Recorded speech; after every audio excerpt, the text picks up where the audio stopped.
Hello guys, how you doing? Charlie here. Welcome to session 3 of the Complete Beginners Online Guitar course. This is just everything you need to know from the start. So we're just going to call this one Choose Your Pick and Don't Fret. Love a pun, always, obviously. So we're just talking about these little things, plectrums. I reckon if you're playing any sort of guitar that isn't classical guitar, you're going to really want to be starting with a plectrum. Fair enough, if you want to play classical guitar, it's fantastic. Go for it and you're going to be using your fingers. But otherwise, if you're here and you want to learn kind of rock, pop, blues, funk, soul, anything like that, I would get started with a pick definitely straight away. So, beginner's picks, I would recommend choosing anything between about, what have we got here, a 0.58 and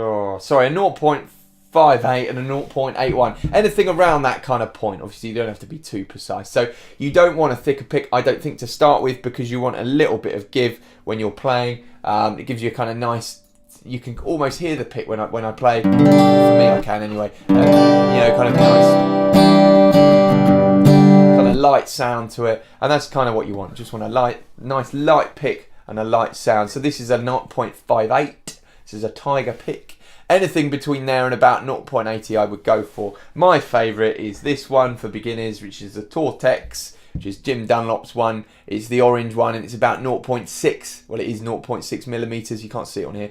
And they're a lovely material. I find these ones that have got the kind of shinier kind of plastic, they're a little bit easier to drop. I find these ones are just about right, these Tortex ones, and they're just about the right thickness, whether you're playing kind of open strings and stuff like that, or you're just strumming chords. You know, I think they're just about right. So definitely start with something around that. I think anything beyond at kind of 1mm, 2mm, I think when you're starting out, it's just going to cause you too many problems that you don't need. So start with something around there and you're good to go.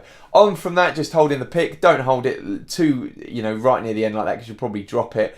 Hold it quite nice and close to the tip, okay, around about that sort of length. Then you're going to bring it down and you're going to put it against the strings. Strum it against the strings, and that tip is, the way I see it, is pointing in the sound hole. Just practice doing that. Just see what sound you get. Just doing that and relax and try not to drop it. If you're not dropping it, you're doing good. It's obviously, you might spend a lot of time dropping your pick in the guitar, which is something we all do from time to time. So just get used to doing that and holding it. And just don't hold it like that, because it will flop about and you'll probably lose control of it. Just think of control. You want to be controlling it, so you want to be quite near the edge. All right, picks come in loads of difference. You'll probably move on in your life. I absolutely love the Jim Dunlop Jazz 3s. They're just the perfect size. You can see these are a bit smaller, but I like that. I've been playing a while, so it's a lot easier for me now. I get the control. You might move on to something like these. I also quite like these, the Jim Dunlop 2mm. I wouldn't go for those yet, because they're probably too thick if you're just starting out. All right, so there's loads of options down the line to choose something that's a little bit more kind of you know, a little bit thicker for when you get there.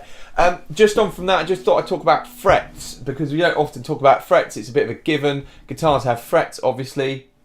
Now your frets are created by the division between this fret wire, which is basically just this metal dividing it up, and that just means so that you might have kind of, I don't know, 20, 19, 18, 24 frets, whatever, depends on your guitar. And that just, obviously, it might seem obvious, but I think it's worth mentioning. If you play, we talked about last week about finger placement, about putting your finger on the string. So I'm going to play first fret, first string, lovely job, that note like that. Now if I move that up to second fret, the note goes up in pitch. If I move it up to third fret, it goes up in pitch again. Okay, and these are what we call semitones. We will come onto those another time. But if you move up a fret at a time, you go up in semitones, okay? Now it might seem like obvious, but I just think things like this are worth covering, because if you make assumptions, sometimes you can get it wrong. So just the frets go up in pitch. You can pick any fret on any string, okay? And when we move on to chords, we're basically playing a combination of different strings on different frets,